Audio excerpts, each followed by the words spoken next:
Discurso del 20 de julio, parte 2.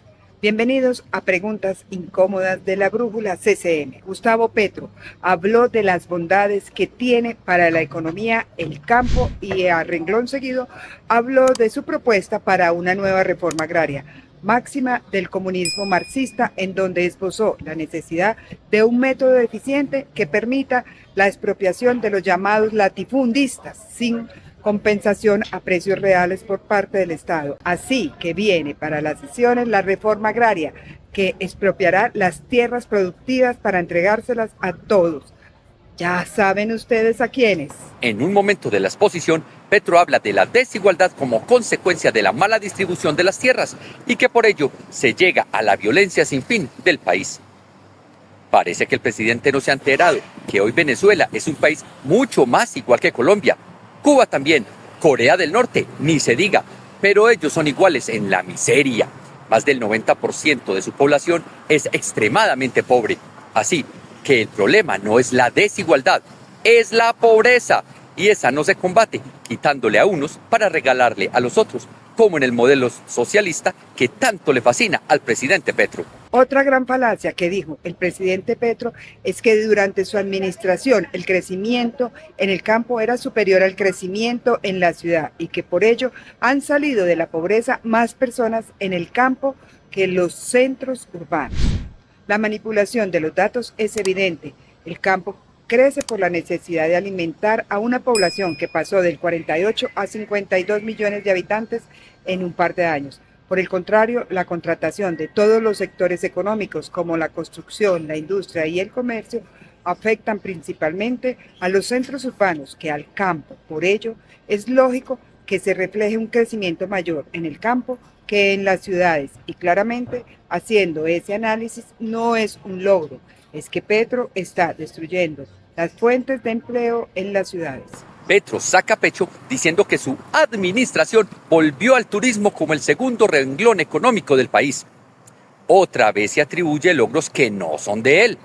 Luego de la pandemia, en donde el mundo estuvo encerrado y entendió que un virus lo puede acabar, comenzó una ola de turistas por todo el orbe y Colombia, al ser un destino nuevo y hermoso, tuvo gran auge.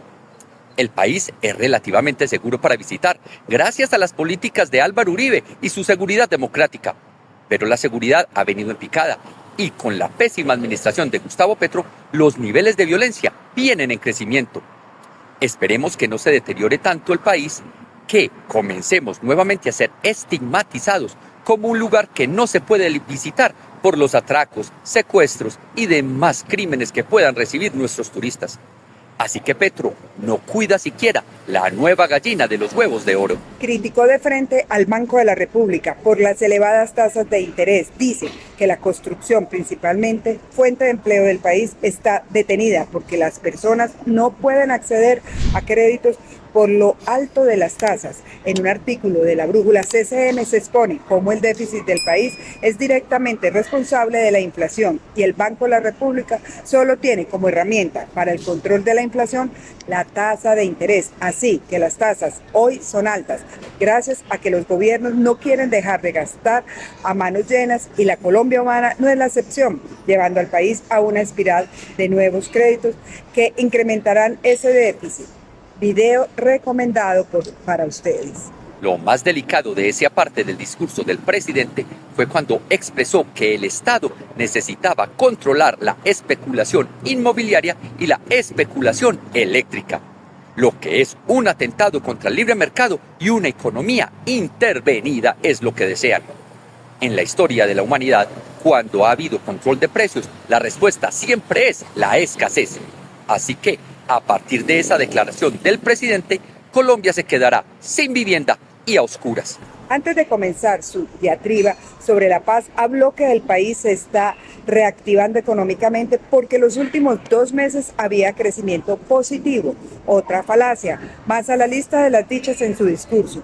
En el informe del DANI sobre el crecimiento del país, el número es positivo porque el crecimiento del Estado, o sea, el gasto del Estado subió un 4.5%, por el contrario, la industria decreció otro 3.9%. Así que no es sostenible un crecimiento a costa de nuevos créditos que pagaremos con nuestros impuestos. Comenzó un ataque directo en contra del presidente Juan Manuel Santos, porque según Gustavo Petro no implementó el Acuerdo de La Habana.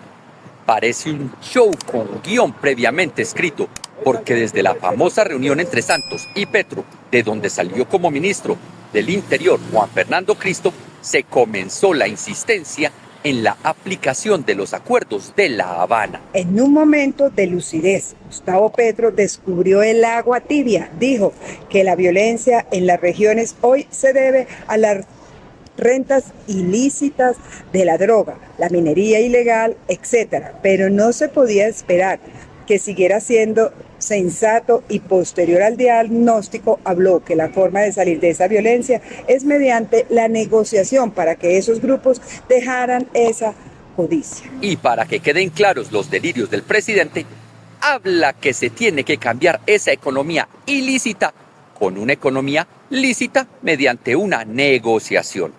No con los grupos armados, sino con la sociedad civil, como si para ellos fuera una opción desobedecer a los narcoterroristas en un territorio donde las Fuerzas Armadas no tienen ningún control.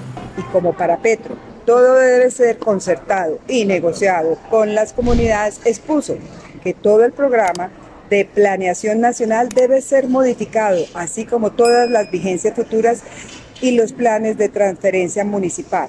Petro quiere decidir la inversión pública, cómo, cuándo y dónde, y a quién darle los recursos del Estado. Más que un dictador, es un emperador. El delirio de Petro está desbordado. No ha logrado nada positivo para el país en sus 2 años de gobierno.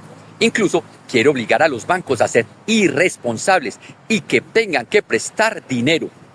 Recordar que el dinero de los bancos no es de los bancos, es de los ahorradores, y Gustavo Petro quiere que los bancos presten sin ninguna garantía. Pareciera que el hoy presidente sigue en modo de candidato y nunca se enteró que tenía que gobernar un país y mucho menos hacer cumplir su promesa del cambio que tanto le decía a las personas que iba a aplicar. Llegó el momento de ustedes. Díganos qué piensan del discurso del presidente Gustavo Petro en el Congreso. Los leeremos en los comentarios. Si te gusta el video, darle like y comparte para que llegue a otros usuarios. Importante, suscríbete al canal y activa la campanita de las notificaciones para que no te pierdas ninguno de nuestros contenidos. Nos vemos pronto.